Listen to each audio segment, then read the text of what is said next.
First off, I want to say I reorganized this because a lot of you were commenting. Not a lot of you, but some of you were like, that is a mess. And it's very unorganized. And why do you have that many candles? Because I do. So I put them in those shoe boxes right there. So we're more organized, and that's a Bible. This is not an inappropriate toy, okay? I told her, I was looking at whatever was sitting next to your bookshelf, and I was like, what does she have sitting there? And then I realized it was a Bible. It is a young woman after God's own heart Bible, okay? This purple thing is the Bible. It's not nothing bad, okay? We're just gonna keep that right over there, and I'm gonna sit in front of it so you can't see it. So if you notice, we're a week late on the Serial Killer Monthly. There was a lot of plagues going on. Yeah, there was some unforeseen illnesses, not with us, but with everyone around us. We didn't get it. We survived. No one else. No. Everyone survived. Yeah, no. I mean, everyone else got it except for us. Not everyone. Oh no. We survived. No one else did. Sorry, we're a week late. Everyone died. John Wayne Gacy. This man. I had to put him in as one of my picks. Yeah, this was Carly's pick. So yes, we were talking about the infamous John Wayne Gacy. This one's a roller coaster, so buckle up. It's probably going to be a long video. On March 17th, 1942, he was born at the Edgewater Hospital in Chicago, Illinois. I said hospital. He was the second of 3 children, and he was the only son, so he had 2 sisters. His dad was John Stanley Gacy. His mom was Marion Elaine Robinson, and his mom was a housemaker. The whole family was Catholic, and they were of Polish and Danish ancestry. He was really close with his mom and his sisters, but when it came to his dad, he had like a difficult time getting along with him, and the relationship was very strained as he grew up. His dad was constantly calling him dumb and stupid and would always compare him to his sisters and just be like, you know, they're so much better than you. Like, why are you like this? Gacy later said, like way down the road as he was an adult, he said that one of his earliest childhood memories was being 4 years old and his dad beat him for disarranging the car engine components on accident. That's not a very good first memory. And then Elaine was like loving, motherly, and she tried to shield him from this abuse because she knew it was going on, and that just led to Gacy being called like a sissy mommy's boy by his dad. Sounds like a nice man. And he said that Gacy would probably grow up queer. In 1949, Gacy was 7 years old and his dad whipped him good, because he caught Gacy and another boy fondling a little girl. He might have had that one coming. And during that same year, other members of his family started to molest him. And he was afraid to come out about it because he knew his dad was gonna be like, you're lying. Why are you even saying stuff like that? You're just trying to get attention. At the end of the day, he said he loved his dad, but he always felt like he was never good enough, and he was always one step behind. And as a child, he was unathletic, he was overweight, and his doctor told him to like stay out of sports because he had a heart condition that no one knew what it was. In the 4th grade, he started to have blackouts, and they became increasingly more and more common, and they happened a lot more frequently, and he would be hospitalized a lot more frequently. He said later in life that between the ages of 14 and 18, he spent about a year in the hospital in total, and because of that, he had to miss a lot of school. And because of him having to miss all of the school, his grades declined, he wasn't very smart, he was failing a lot of classes. And because his medical diagnosis was never confirmed, his dad thought that he was faking all of it. Absolutely flabbergasted. Yeah. Like, you're watching your son legitimately black out and end up in the hospital. Like, I feel like from the ages of 14 to 18, if he was faking it, the doctors would have caught on and sent him home. In 1960, when he turned 18, Gacy got involved in politics. Why does this always happen? I don't know. Why are they always so intelligent that, well, all politicians are not intelligent, I will say that, but like you have to be of a certain level of competence to get into politics. Maybe. He worked for a local Democratic Party candidate. His dad wasn't happy about it and called him a pansy, but the same year bought him a car. Apparently he wasn't that mad about it. He kept the vehicle's title in his own name until Gacy paid it off, which took several years, and his dad would take the keys away if Gacy didn't do what his dad said. So his dad is showing so much manipulation right there. Like, I'm gonna buy you this car and you're gonna pay it off, but if you do something that I don't like, I'm taking the keys away and you can't drive it. In April of 1962, Gacy bought an extra set of keys. In retaliation, his dad removed the distributor cap and kept it for 3 days. A few hours after his dad replaced the cap, Gacy left home and drove to Vegas with $136. In Vegas, he worked for the ambulance service and then got transferred to Palm Mortuary. He worked as a mortuary attendant for 3 months, watching morticians embalm bodies. He slept on a cot behind the embalming room and said that one evening while he was alone, he got into the coffin of a teenage male, embracing and caressing the body, then experienced a sense of shock. It made him go home. He said, I'm out. He enrolled in Northwestern Business College even though he didn't graduate high school. He graduated in 1963 and started working with the Nunn Bush Shoe Company. In 1964, he was transferred to Springfield, Illinois. If you don't know, Chicago is like at the top of Illinois and Springfield is at the bottom. Yeah, it's like Chicago, Peoria, Springfield. There's towns in between, but yeah, the big towns. Yeah, Springfield is not at the very bottom though. No, it's southern Illinois. It's down there somewhere.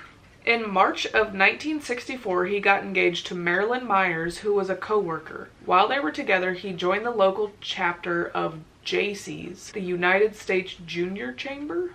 In the same year, he had his second homosexual experience. A colleague in the Gacy's plied him with drinks and invited him to spend the evening on his sofa and then performed oral sex on him while he was drunk. By 1965, Gacy was the vice president of the Springfield Gacy's and was named the third most outstanding Gacy in Illinois. Like, every person that we've done, they just literally have a double life and no one knows about it. But it always seems like most of them had a shitty childhood and then a head injury. A head injury. And then we have the Iowa chapter of his life. In September of 1964, he married Marilyn, and her dad bought 3 KFCs in Iowa. I don't know the reasoning behind that. That just seems like such a random thing. Hey, I'm gonna go buy 3 KFCs. And these were in Waterloo, Iowa. And her dad was like, hey Gacy, move to Iowa and you can manage these 3 KFCs. So that's what they did. Him and Marilyn went to Iowa. They moved there. Such a random thing. I'm gonna move to Iowa and I'm gonna manage these 3 KFCs. He opened a club in the basement of the KFC where his employees could like drink and play pool, basically like a lounge area. Very weird. Like, that doesn't happen. And he would only socialize with the male employees, which was kind of odd, but like no one really thought anything of it. And he would give these male employees alcohol, and then he would make a sexual advancement on them.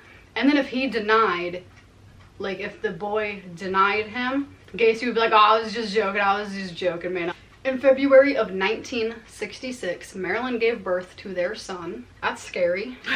And then in March of 1967, she gave birth to their daughter. Very scary. And later on down the road, Gacy said that this time in his life felt perfect to him because he had a family, he was managing KFCs, like he was doing really good for himself. He said this is the time when he finally earned his father's approval. In 1966, Gacy's parents came and visited them in Iowa, and Gacy's dad came up to him and apologized and said, son, I was wrong about you. And then while Gacy lived in Iowa, he joined the local Gacy's chapter there. And at these Gacy meetings, Gacy would bring fried chicken for everyone, and he would demand to be called Colonel.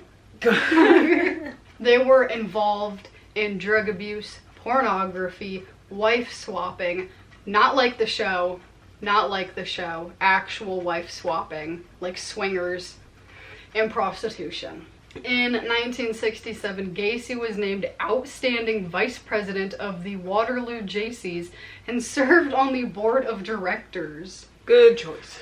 In August of 1967, Gacy sexually assaulted 15-year-old Donald Voorhees, Jr. He was the son of local politician J.C. Donald Edwin Voorhees. Gacy lured Voorhees to his house with the promise of showing him heterosexual stag film that were regularly played at J.C. events. Gacy gave Voorhees alcohol and let him watch a movie, then persuaded him to engage in mutual oral sex, saying you have to have sex with a man before you start having sex with a woman. Over the next few months, Gacy abused several other young boys and tricked several teenagers into believing that he was commissioned to conduct homosexual experiments for scientific research and paid them up to $50 each. In March of 1968, Voorhees told his dad that Gacy sexually assaulted him, and his dad told the police. Gacy was arrested and charged with performing oral sodomy and attempted assault of a 16-year-old Edward Lynch. Gacy denied the charges and demanded to take a lie detector test.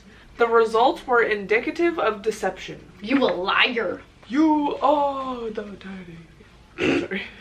Lie detector test determined that was a lie. Gacy publicly denied the charges and said they were politically motivated. Many Jaycees believed him and supported him. That seems to be a common thing in, like, religions where somebody be like, I didn't do it. And they're like, we believe you. On May 10th, 1968, Gacy was indicted on the sodomy charge.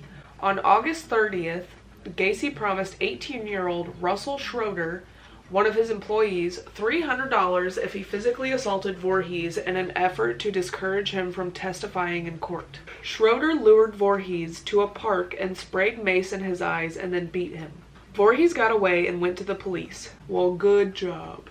Schroeder was arrested the next day and denied being involved, but soon confessed to assaulting Voorhees and saying that Gacy told him to do it. Gacy was arrested and charged with hiring Schroeder to assault and intimidate Voorhees. On September 12th, Gacy was ordered to take a psychiatric evaluation at the Psychiatric Hospital of the University of Iowa. 2 doctors said that he had an antisocial personality disorder and wouldn't benefit from treatment. Maybe could have tried. They said Gacy was mentally competent to stand trial. Y'all should have just locked him up anyway. Maybe we wouldn't have so many problems. For real. On November 7th, 1968, Gacy pleaded guilty to one charge of sodomy. And this was related to Voorhees, but he pleaded not guilty. Ow, I pulled my hair. He pleaded not guilty to the other charges. Got this kid to beat somebody up. This Edward Lynch dude, he was like, I didn't do nothing with that. He claimed Voorhees offered himself to him and he acted out of curiosity. His story was not believed, okay? No one believed him. On December 3rd, 1968, he was convicted and sentenced to 10 years in prison. Okay, remember this, 10 years he was sentenced. And it was to be served at the Anamosa State Penitentiary. On the same day, Gacy's wife, she petitioned for divorce. She was like, I don't want nothing to do with this. This man's a hot mess. She requested that she gets the house, she gets the kids, and she gets alimony. The court ruled in her favor, and the divorce was finalized on September 18th, 1969, and Gacy never saw the 3 of them again. Good. Fuck him. While he was incarcerated, Gacy gained a reputation as a model prisoner. Of course he did. Make it look like there ain't nothing wrong with you. He became head cook after a few months of being there. He joined the Inmate JC chapter and increased the membership from 50 to 650 men in less than 18 months. He's got charisma. He made several changes to improve the conditions for the inmates, like increasing the inmates' daily pay and installing a mini golf course, because that's what they needed. Mini golf. Not more medical care, better food, cleaner condition. No, mini golf is important. In June of 1969, he was denied parole. At least they did one thing right. And this was just a year after he was convicted, so he still got 9 years to go. In May of 1970, he was to have a second parole hearing, so he completed 16 high school courses and got his diploma in November of 1969. On Christmas Day, 1969, his dad died from cirrhosis, which is end-stage liver disease. And when Gacy was told the news, he collapsed on the floor sobbing. His request to go to the funeral was denied. Now, you know how I said He was convicted and put in prison in 1968. He should have gotten out 1978, okay? 10 years. On June 18th, 1970, Gacy was paroled. You know how many years that is? That's 2 years that he served in there.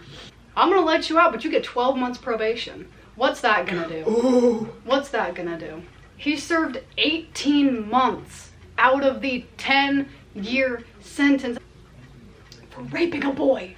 Yeah, that's how they do things in this country. Conditions included a nightly curfew and he had to go back to live with his mommy. We're gonna let you out even though you molested a boy, but you gotta be inside by 10 o'clock at night. For some reason, with most, at least most cases that I've heard, for drugs, you get a big old prison sentence. Murder, big old prison sentence. Stuff like that, big old prison sentence. You like rape or molest anybody, a child, an adult, anybody, they're like, oh, 18 months, 2 years, 3 years, never more than that. And I get that they look at what you do while you're in prison. It shouldn't matter. It really shouldn't. Like, it should not have mattered that he got his high school diploma. What does your high school diploma have to do with molesting people? Within 24 hours, he was back in Chicago and he got a job as a cook. And then,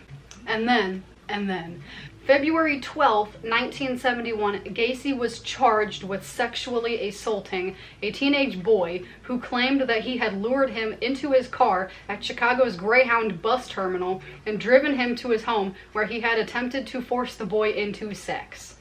The boy failed to appear in court, so they dismissed the charge.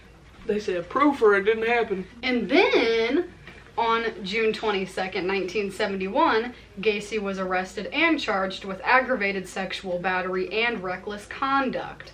A youth filed a complaint that Gacy flashed a sheriff badge at him, lured him into his car, and forced him to perform oral sex. The person who filed these charges against Gacy started blackmailing Gacy, so the charges were then dropped.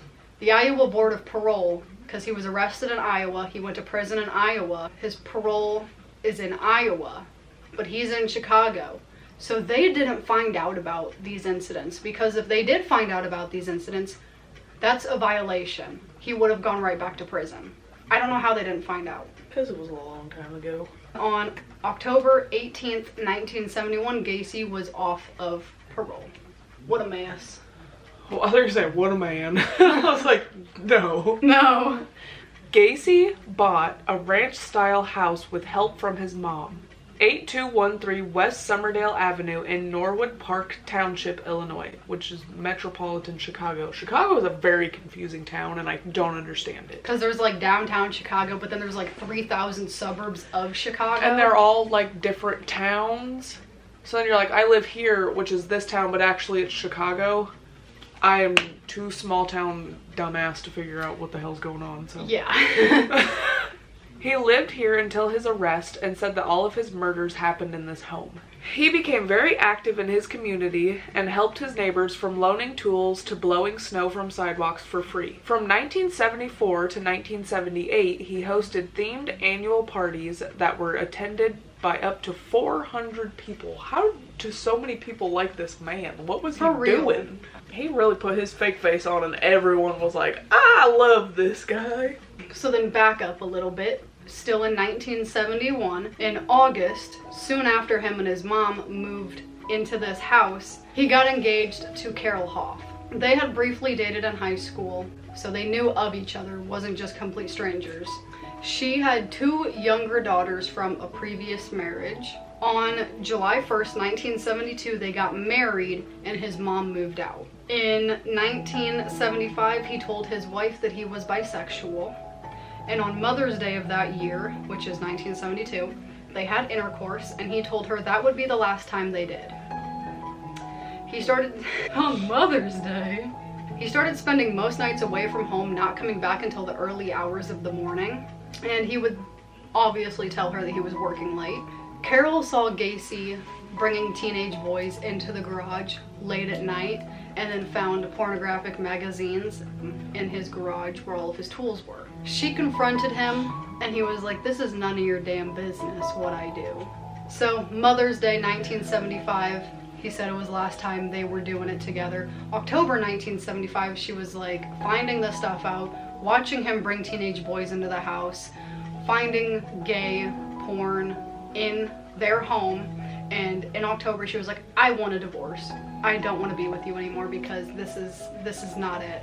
Amen. That's what sucked back then though, is that everyone was so caught up on marriage. If you were going to be together, you had to get married. And then people get married and like 2 months later, they're like, nope, done with this. And then you have the whole like divorce and alimony and child support and this and splitting all your stuff. I just feel like it was so weird back then because people would be like, immediately we're going to get married because that's what you have to do. And then on March 2nd, 1976, the divorce was finalized. Amen. What a mess. She done got herself out of there. She got herself out of there quick. Good. In 1971, Gacy started a part-time construction business, PDM Contractors. PDM stands for Painting, Decorating, and Maintenance. He worked evenings on construction projects and days as a cook. In 1973, he quit his job as a cook to run his business full-time. By 1978, he was making over $200,000 a year. Can I come? That was a joke. Gacy found out about a Jolly Joker clown club that performed at fundraising events and parades and volunteering at children's hospitals. In late 1975, Gacy joined the club and created his characters Pogo the Clown and Patches the Clown. What a fucking weirdo. Jesus Christ. Making his own costumes. Pogo was a happy clown and Patches was a serious clown. That's disturbing as all hell. He rarely made money from his many performances, but said being a clown let him regress into childhood. That gives me the ickies. I got the heebie-jeebies from that. This led to him being known as the Killer Clown. Now let's get away from the clown business and let's go focus more on his PDM business. Most of his employees were high school students and young men. He would proposition his workers for sex or insist on sexual favors in return for lending his vehicles financial assistance or promotions. In 1973, Gacy went to Florida and took an employee with him. They went there to look at a property that Gacy had bought. What he's doing buying property in Florida, no idea. While there, Gacy raped him in the hotel room. Once they got back to Chicago, this employee went to Gacy's house and beat him up in the front yard. Good. At this point, he was still married to his wife, so his wife witnessed this. Like, she's standing at the window watching it, okay?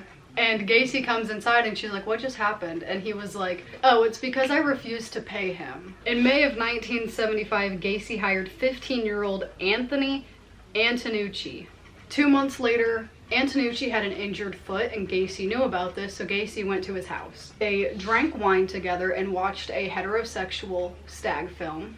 Gacy decided that he was going to wrestle Antonucci to the ground and handcuffed him behind his back. One cuff was loose, so Antonucci was able to get the key and free himself, then wrestled Gacy to the ground and cuffed him. Gacy threatened him, but calmed down and promised to leave if he was let go. Gacy left and never made another attempt to assault him. Antonucci stayed with the company for 9 more months after this incident. Why? Why? On July 26, 1976, Gacy picked up 18-year-old hitchhiker David Cram. He offered him a job with PDM and he started that evening. And then on August 21st, 1976, Cram moved into Gacy's house because Gacy was living there by himself at the time. Might I add, at this point, if they would have just kept him in prison, he'd still be there right now. Yeah. He would not be out for 2 more years at this point. The next day, they drank to celebrate Cram's 19th birthday.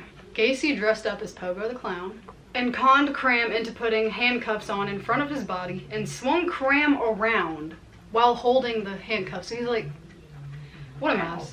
Yeah, that would hurt.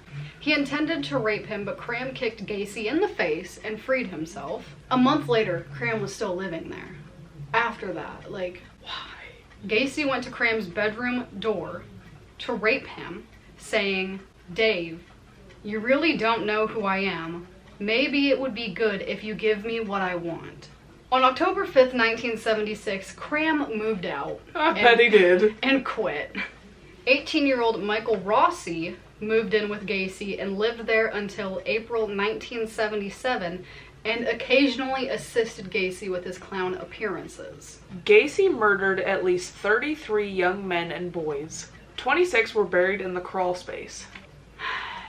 Moving on. His method was to lure a youth to his house with alcohol or drugs, and then he would get out his handcuffs to show them a magic trick. What the fuck? Why is a clown doing a magic trick? He would cuff himself, then do a magic trick to get out of them, and offer to show the victim the trick. But run. Run away. Just run. Once they were restrained, Gacy raped and tortured them. He was known to have partly drowned several victims in his bathtub before repeatedly reviving them. What the fuck is wrong with this guy?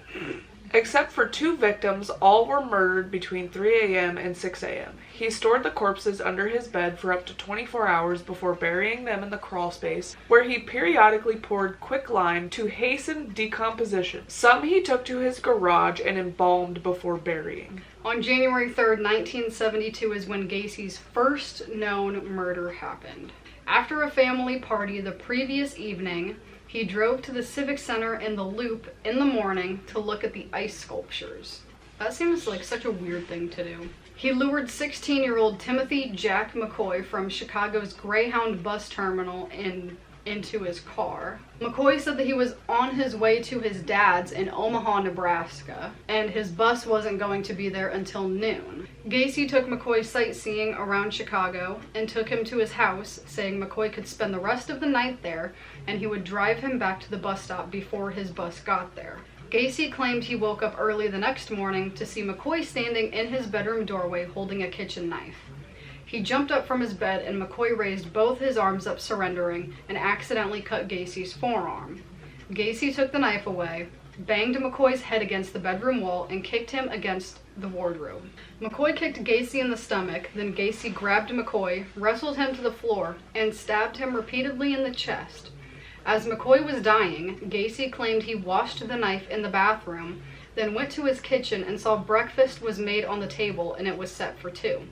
Gacy realized then that McCoy had walked into his room to wake him up and was absent-mindedly holding the knife. Gacy buried McCoy in his crawl space and covered his grave with a layer of concrete. Years after his arrest, in an interview, he said he had felt totally drained right after killing McCoy, and while he was stabbing him, he experienced a mind-numbing orgasm, and said, "That's when I realized that death was the ultimate thrill." I'd like to leave now.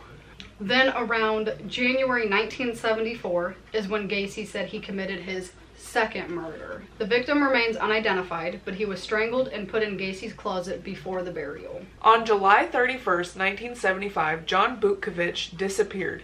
He was an 18-year-old PDM employee. His car was later found abandoned with his jacket and wallet inside, and his keys were still in the ignition. The day before he disappeared, Butkovich confronted Gacy over back pay. Butkovich's dad called Gacy, who said he was sorry Butkovich had run away, but he was happy to help search for him. So Gacy's claiming that Butkovich just ran away. And Gacy was like, "I'll help you look for him, though." The police questioned Gacy, and he told them that Butkovich showed up with 2 of his friends and demanded the overdue pay. They ended up coming to a conclusion, and then they left. Over the next 3 years, Butkovich's parents called the police more than 100 times, urging them to investigate Gacy more. And of course, did they do it? No. No, I think the police were very, very bad in this Whole case. Yes. Later, Gacy said he saw Butkovich exit his car and waving to get his attention. Gacy brought him back to his home to settle the issue. Gacy then offered Butkovich a drink and conned him into handcuffing him. Gacy sat on his chest for a while, then strangled him. Gacy put his body in the garage and was going to bury the body later in the crawl space. His wife and stepdaughters came home earlier than he expected, so he buried the body under the concrete floor of the tool room extension of his garage, in an empty space where he had intended to dig a drain tile. In 1975, that is when Gacy started having a lot more sexual experiences with these males. He called it cruising. Cruising for a bruising.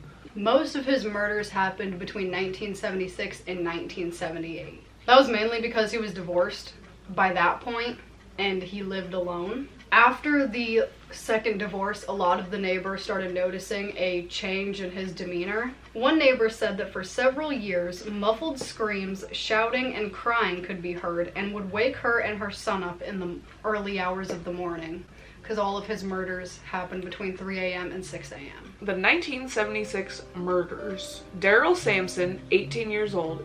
Gacy abducted him 1 month after his divorce was finalized. Sampson was last seen alive in Chicago on April 6, 1976. Gacy buried him under the dining room. He's just like, I'm gonna put one over here, and then I'm gonna put one over here. Well, what a mess. Who does that? Randall Reffitt, 15 years old. On May 14th, he disappeared shortly after coming home from his dentist appointment. Samuel Stapleton, 14 years old, disappeared the same day walking home from his sister's apartment. Reffitt and Stapleton were close acquaintances. They were buried together in the crawl space and were possibly murdered the same evening. Michael Bonin, 17 years old. He was murdered on June 3rd after he disappeared while traveling from Chicago to Waukegan. Strangled with a ligature and buried under the spare bedroom. You just put them all everywhere? Seems like he's like, I'm gonna pick this room. William Carroll, 16 years old, murdered June 13th, buried in a common grave in the crawl space. The first 4 victims murdered between June 13th and August 6, 1976. James Hackinson, 16 years old. On August 5th, he last phoned his family, possibly from Gacy's home. Died of suffocation, buried in the crawl space. Rick Johnson, 17 years old, last seen alive on August 6th, buried on top of James. Some of these are so close together. Kenneth Parker and Michael Marino, abducted and killed on October 24th, last seen on Clark Street in Chicago. William Bundy, 19 years old, disappeared on October 26th after telling his family he was going to a party. He had died of suffocation and was buried beneath the master bedroom. Bundy had worked for Gacy. Francis Alexander, 21 years old, murdered between November and December of 1976. Last contacted his mother sometime in November. Not reported missing as his family believed he had moved to California. He was buried beneath the office room. Gregory Godzik, 17 years old, last seen by his girlfriend outside her house in December. Worked for PDM for less than 3 weeks before he disappeared. He told his family that Gacy made him dig trenches in his crawl space as some kind of drain. His car was later found abandoned. His parents and older sister asked Gacy about the disappearance, and he said that Godzik had expressed a wish to run away from home. He had received an answering machine message from him shortly after he disappeared. The family asked Gacy if he could play it, but he said he had already erased it. Mm-hmm. Sure. And now these are the murders that took place in 1977. John Cizik, 19 years old. He was lured to Gacy's house on January 20th, 1977 to buy his Plymouth Satellite, which is a car. He strangled Cizik in the spare bedroom the next morning. John Prestige, 20 years old. He went missing on March 15th, 1977, last seen leaving a near North Side restaurant, buried in the crawl space above Francis Alexander. Gacy then sold the car to Rossi instead. So Rossi and Cram, they're gonna come up a lot. So remember, Cram was the first guy that lived with him and then moved out. Rossi was the next guy who moved in and stayed for quite a while. Matthew Bowman, 19 years old, murdered on July 5th, 1977. Last seen by his mother at a suburban train station where he intended to go to Harwood Heights for a court date. In August, Rossi was arrested for stealing gas while driving Cizik's car. The car then got traced to Gacy's house. Gacy told police that Cizik sold the car to him in February and said he needed the money to leave town. Police checked the VIN and confirmed the car belonged to Cizik. Police didn't pursue the matter. Of course not. Robert Gilroy, 18 years old, last seen alive on September 15th. Lived 4 blocks from Gacy, and he was buried in the crawl space. John Mowry, 19 years old, a former U.S. Marine, went missing after leaving his mom's house 10 days after Gilroy was last seen. Strangled and buried beneath the master bedroom. Russell Nelson, 21 years old, disappeared on October 17th. Last seen outside a Chicago bar looking for contracting work. He was murdered and buried beneath the guest bedroom. Robert Winch, 16 years old, murdered less than 4 weeks after the Nelson disappearance. He was buried in the crawl space. Tommy Bowling, 20 years old, disappeared on November 18th. Last seen leaving a Chicago bar. David Talsma, 19 years old, a U.S. Marine, last seen on December 9th telling his mom he was going to a rock concert in Hammond, Indiana. He was strangled and buried in the crawl space. Robert Donnelly, 19 years old, a college student, abducted on December 30th from a Chicago bus stop at gunpoint. He was raped, tortured, and repeatedly drowned, as Gacy said, "Aren't we playing fun games tonight?" Donnelly later testified at the trial that he was in such pain he asked Gacy to kill him, and Gacy replied, "I'm getting round to it." After many hours, Gacy drove Donnelly to his work and released him, but warned him that if he went to the police, they wouldn't believe him. The 1978 murders. Donnelly reported the assault and As he should. As you should. On January 6th, 1978, Gacy was questioned by the police. He admitted he had a slave sex relationship with Donnelly, but said everything was consensual. The police believed him and filed no charges. You sound like a cow. Literally, this man has had so many reports, and he was in prison in Iowa, and the police are just like, yeah, those boys are lying. Like, I'm not gonna do nothing about it. You're fine. You didn't do anything. I hate it so much. William Kindred, 19 years old, disappeared on February 16th after telling his fiancée that he was going to the bar. His fiancée knew Gacy. Kindred was the final victim buried in the crawl space. Did you get a little full there, buddy? Jeffrey Rignall, 26 years old, lured to Gacy's car on March 21st, chloroformed, and driven to Gacy's house. Arms and head were restrained in a pillory device affixed to the ceiling. The fuck is this man doing? And his feet were locked into another device. He was raped and tortured with lit candles and whips. His body was dumped in Chicago's Lincoln Park. Unconscious, but still alive, he managed to make it back to his girlfriend's apartment. The police were told, but they didn't investigate Gacy.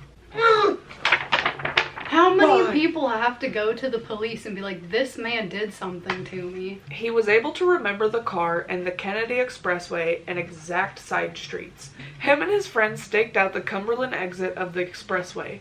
In April, they saw the exact same car and followed it to Gacy's home. On July 15th, Gacy was arrested and faced trial for assault and battery against Rignall. By mid-1978, the crawl space didn't have any room for more bodies. He considered starting to put the bodies in the attic. That sounds like a horrible idea. But started disposing of the bodies off the I-55 bridge into the Des Plaines River. Gacy claimed he had thrown 5 bodies into the river in 1978. He thinks that one landed on a passing barge. Those poor barge workers, they didn't do nothing to you. Only 4 were ever found. Timothy O'Rourke, 20 years old, murdered in mid-June. Frank Landigan, 19 years old, murdered on November 4th. And James Mazzara, 20 years old, murdered on November 24th. On December 11th, 1978, Gacy went to the Nissan pharmacy in Des Plaines to talk about a remodeling deal with Phil Torf, the owner of the store.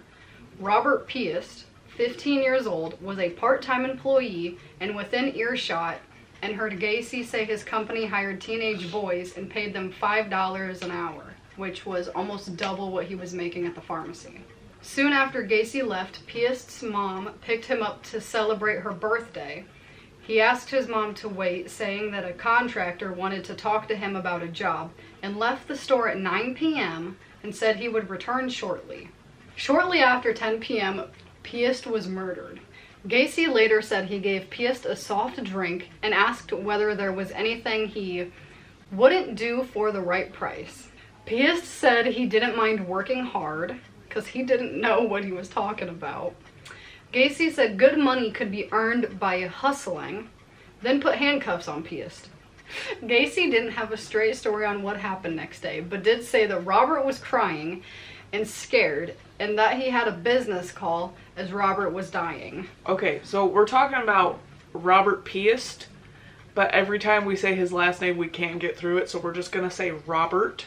Robert and Piest are the same person. Robert's family filed a missing persons report when Robert didn't come home. Torf, the owner of the pharmacy, said Gacy was the contractor Robert had left to talk to. Lieutenant Joseph Kozenzak decided to investigate Gacy further. Somebody decided to investigate Gacy? Yes, finally. It only took 4 years. He did a background check and saw that Gacy had an outstanding battery charge in Chicago and had been imprisoned in Iowa for sodomy of a 15-year-old boy. Kozenzak and 2 Des Plaines officers went to Gacy's home the following evening. He said he asked one of the boys working at the pharmacy if there were remodeling materials behind the store, but was very adamant that he didn't offer him a job position. Gacy promised he would come to the station to make a statement later, as he had just found out his uncle had died. When the police asked him what time he would be able to come, he said, "You guys are very rude. Don't you have any respect for the dead?" At 3:30 a.m., he showed up to the police station covered in mud, saying he had been in a car accident.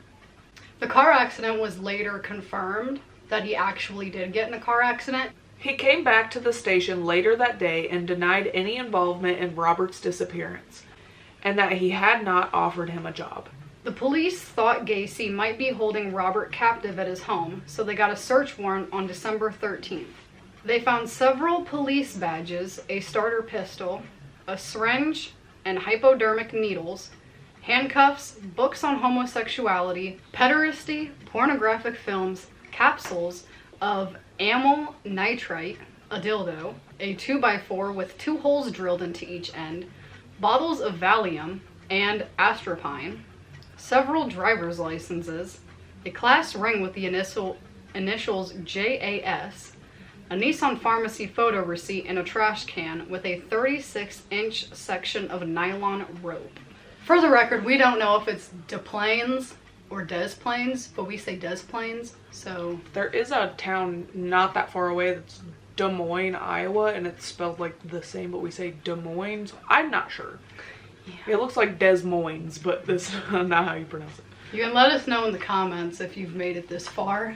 Des Plaines police confiscated Gacy's Oldsmobile and other PDM work vehicles. A surveillance team, Mike Albrich, David Hatchmeister, Ronald Robinson, and Robert Schultz monitored Gacy while the investigation was going on. Investigators got a call from Michael Rossi informing them of Gregory Godzik's disappearance and that Charles Hadala, another PDM employee, was drowned in an Illinois river earlier that year. On December 15th, investigators learned about Jeffrey Rignall reporting that Gacy lured him to his car, then chloroformed him, raped and tortured him, and dumped his body in Lincoln Park. The same day, they interviewed Gacy's former wife, and they learned about the disappearance of John Butkovich. The class ring was traced to John Allen Cizik. They interviewed Allen's mom, and she said several items from Allen's apartment were missing, including a Motorola TV. By December 16th, Gacy was regularly inviting the surveillance team to dinner and drinks in bars and at his home. What the hell? Might as well make friends with them while they're here. He repeatedly denied involvement in Robert's disappearance and accused officers of harassing him. On December 17th, investigators formally interviewed Rossi. He told them Gacy sold him Cizik's car and said Gacy bought the car from Cizik because he needed the money to move to California. They examined Gacy's Oldsmobile and noticed a clump of fibers in the trunk that turned out to be human hair. 3 search dogs were used to determine whether Robert had been in any of Gacy's cars. A dog laid on the passenger seat, indicating Robert's body had been there.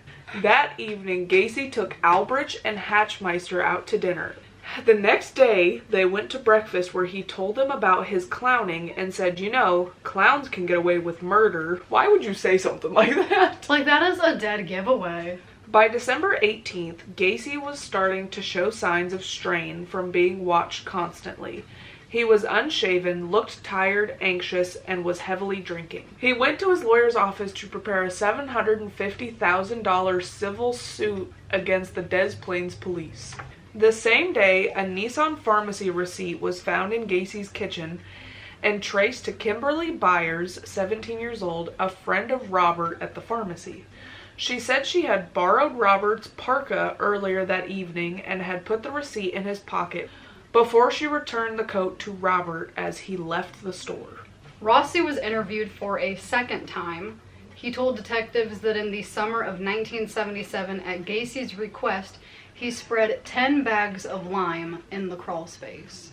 On December 19th, investigators were putting together evidence to get a second search warrant, and that was the same day that Gacy's lawyers filed the civil suit against the Des Plaines police, and the hearing was for December 22nd. And that afternoon, Gacy invited the investigators to the house. While Robinson distracted Gacy with conversation, Schultz went into Gacy's bedroom to try to write down the serial number of the TV that they thought belonged to Cizik, but wasn't successful. But while in the bathroom, he smelled a smell that smelled of rotting corpses. It smelled smelly. It was coming out of the heating duct. On December 20th, Cram and Rossi were interviewed. Rossi agreed to a polygraph test and denied involvement in Robert's disappearance. And then Rossi became uncooperative later on in the lie detector test, and it was getting to the point where they couldn't get straight answers from him. He did tell them more about Gacy's insistence to digging trenches and not straying from digging spots. Cram told the investigators of the time Gacy tried to rape him in 1976. He said when he and Gacy got back to his house after the first search, Gacy saw mud on the carpet and his face went pale. He immediately went to the crawl space and checked for digging. Cram said one time Gacy asked him to spread lime down there and dig trenches that were 2 feet wide and 6 feet deep. That's the size of a grave. On December 20th, in the evening, Gacy went to his lawyer's office in Park Ridge. They were having a scheduled meeting to discuss the progress of the civil suit.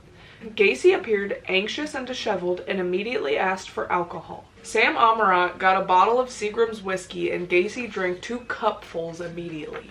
Gacy picked up the newspaper, the Daily Herald, that was on Amarant's desk, pointed at the front page, which had an article about Robert, and said, "This boy is dead. He's in a river." Next, Gacy gave a rambling confession that went on for hours into the next morning. He said he had murdered at least 30 victims and had buried most of them in the crawl space and disposed of 5 others in the Des Plaines River. Because of all the alcohol he drank, he fell asleep halfway through his confession. While asleep, Amarant arranged a psychiatric appointment that morning. Gacy woke up hours later and shook his head when he learned he had confessed, saying, "Well, I can't think about this right now.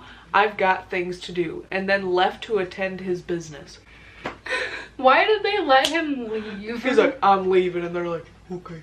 Gacy later said the memories of that day were hazy, but he knew his arrest was inevitable and was going to see his friends and say goodbye. He went to a gas station and gave a bag of weed to the attendant, who gave the bag to surveillance officers, saying Gacy told him, "The end is coming, these guys are gonna kill me." Then he drove to Ronald Rhodes' house, a friend of his, and hugged him before crying and saying, "I've been a bad boy. I killed 30 people, give or take a few. I've been a bad boy, Ron." And Gacy then went to Cram's home to see Cram and Rossi. The surveillance crew said they noticed Gacy was holding a rosary to his chin and praying as he drove. Yeah, that'll save you. God's not gonna save you now, buddy. After seeing Cram and Rossi, he went to his scheduled meeting. Cram told officers that Gacy confessed to killing over 30 people with his lawyers, and then he had Cram drive him to Mary Hill Cemetery where his dad was buried. I think he's manic right now. Probably. While Gacy was doing his goodbye tour, police were getting their second search warrant ready to be able to search for Robert's body in the crawl space. The surveillance team told the police that they believed Gacy might be about to commit suicide, so the police decided to arrest him on the charge of possession and distribution of cannabis to be able to hold him in custody until the second search warrant had been finalized. At least somebody did something fucking intelligent for one time. On December 21st at 4:30 p.m., the second search warrant was granted. Police told Gacy they were going to search his crawl space, and he denied Robert was buried there, but confessed to killing in self-defense a young man who was buried under the garage. He tried to divert them from that crawl space. Sure did. Police and evidence technicians went to Gacy's house. Gacy had unplugged the sump pump, which had flooded the crawl space with water. They replaced the plug and waited for the water to drain. Daniel Genty, an evidence technician, went into the crawl space and started digging. He uncovered putrefied flesh and a human arm bone after just a few minutes. Genty told the investigators they could now charge Gacy with murder, and then said, "I think this place is full of kids." All the victims were too decomposed to be Robert. When Gacy was told the police had found human remains in his crawl space, he said he wanted to clear the air. On December 22nd, in the early morning, Gacy gave his formal statement in which he confessed to murdering approximately 30 young males. He said all were teenage males, runaways, or prostitutes. When questioned about Robert, Gacy confessed to luring him to his house and strangling him on December 11th and then dumping his body in the Des Plaines River on December 13th. Gacy was driven to the I-55 bridge on December 23rd with the police, his lawyers, and his older sister to show the location of where he threw the bodies into the river. Gacy then got taken to his house and given orange spray paint and told to mark his garage floor where he had buried the boy who he claimed to kill in self-defense, which was John Butkovich. He also drew a rough diagram of his house. Over the next week, 26 bodies were uncovered from the crawl space, and 3 others were uncovered from other places on the property. On February 6, 1980, Gacy was brought to trial and charged with 33 murders. The trial was in Cook County, which is Chicago, before Judge Louis Garapoo. Jury selected from Rockford, which is also in Illinois. Rockford's a little bit above Chicago, more towards the Wisconsin border. Gacy spent over 300 hours with doctors at the Menard Correctional Center in Chester the year before his trial to undergo a series of psychological tests to determine if he was mentally competent to stand trial. Gacy claimed to have 4 personalities. Of course he did. The hard-working, civil-minded contractor, the clown, the active politician, a policeman called Jack Hanley, who he called Bad Jack. Him's been a bad boy. Good Lord. He said these crimes were of Jack, who detested homosexuality. Yeah, just arrest Jack and leave Gacy out of it, damn it. What's wrong with you people? You leave that clown out of it. He didn't do nothing. His lawyers opted to have Gacy plead not guilty by reason of insanity. I thought we just said he was competent to stand trial. Is he or is he not? Cram and Rossi testified that Gacy made them dig trenches in the crawl space and spread out bags of lime. On February 18th, Robert Stein testified that 13 victims had died of asphyxiation, 6 of ligature strangulation, and 1 of multiple stab wounds to the chest, and 10 in undetermined ways. On February 21st, Jeffrey Rignall testified for the defense. Rignall was crying while telling about how Gacy had tortured him. During cross-examination relating to the torture, he vomited and had to be excused from further testimony. On February 29th, Donald Voorhees testified. The next week, Robert Donnelly testified and was visibly distressed. On March 11th, final arguments began. The state's closing lasted 4 hours, and then Sam Amarant spoke for the defense and attempted to portray Gacy as driven by compulsions he was unable to control. It was Jack, I tell you. Bad Jack. On March 12th, William Kunkel argued for the prosecution. He removed photos of Gacy's 22 identified victims from a display board and asked the jury not to show sympathy but to show justice. The jury deliberated for 1 hour and 50 minutes. Gacy was found guilty of 33 charges of murder and also found guilty of sexual assault and taking indecent liberties with a child, both in reference to Robert Piest. At the time, his conviction was the most for which any person in U.S. history had been convicted. In the sentencing part of the trial, the jury deliberated for more than 2 hours. Gacy was sentenced to death for each murder committed after the Illinois statute on capital punishment came into effect in June 1977. Execution was set for June 2nd, 1980. Gacy was transferred to the Menard Correctional Center. He remained on death row for 14 years. He started to paint. He got inspiration from clowns, Christ, birds, skulls, his house, and John Dillinger. I would love to see Jesus painted as a clown. His paintings have been displayed in exhibits and sold at auctions. Why? I'd hang a Gacy original on my wall. Probably worth a lot of money. Probably. On February 15th, 1983, Henry Brisbane, another death row inmate known as the I-57 killer, stabbed Gacy in the arm with a sharpened wire. In mid-1984, the Supreme Court of Illinois upheld Gacy's conviction and ordered his execution by lethal injection on November 4th. Gacy filed an appeal that was denied by the United States Supreme Court on March 4th, 1985. The next year, Gacy filed a further post-conviction petition to try to get a new trial. His defense lawyer, Richard Kling, argued that Gacy had been provided with ineffective legal counsel at the 1980 trial. It was dismissed on September 11, 1986. He appealed the 1985 decision that he should be executed. On September 29, 1988, a new execution date was set for January 11, 1989. In October 1993, the U.S. Supreme Court denied Gacy's final appeal.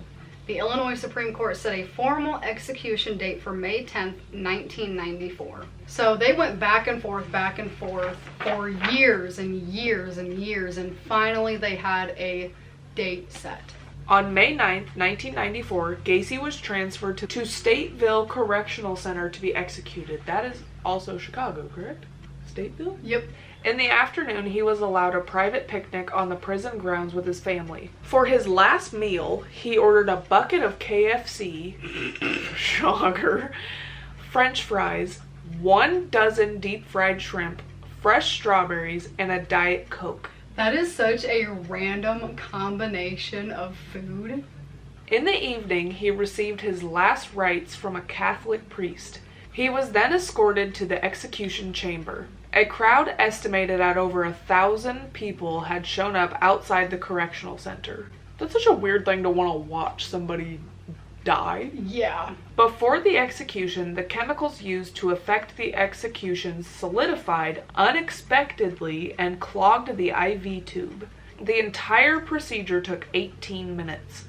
William Kunkel said he got a much easier death than any of his victims. His final words were reportedly, "Kiss my ass." He was confirmed dead at 12:58 a.m. on May 10, 1994. His brain was removed. Helen Morrison is in possession of the brain. She is a witness for the defense at the trial and had interviewed serial killers in an attempt to isolate common personality traits of the violent sociopaths. He was cremated. She's doing the work of science. Hallelujah. Hallelujah. Also, I don't know for sure if his last words were reportedly "kiss my ass," because there was one claim that that was not what he was, like he was saying that to somebody else in the room, but it wasn't like his last words. But I don't know. I couldn't find anything else. Allegedly. And on that note, I hope you made it this far into the video, and if you did, like it, because we've been recording for over 2 hours now. Yerp. Our voices are going out. Yerp. We're mentally losing it over here. There's a lawnmower that started. Oh, it's lawnmower season, finally. My allergies.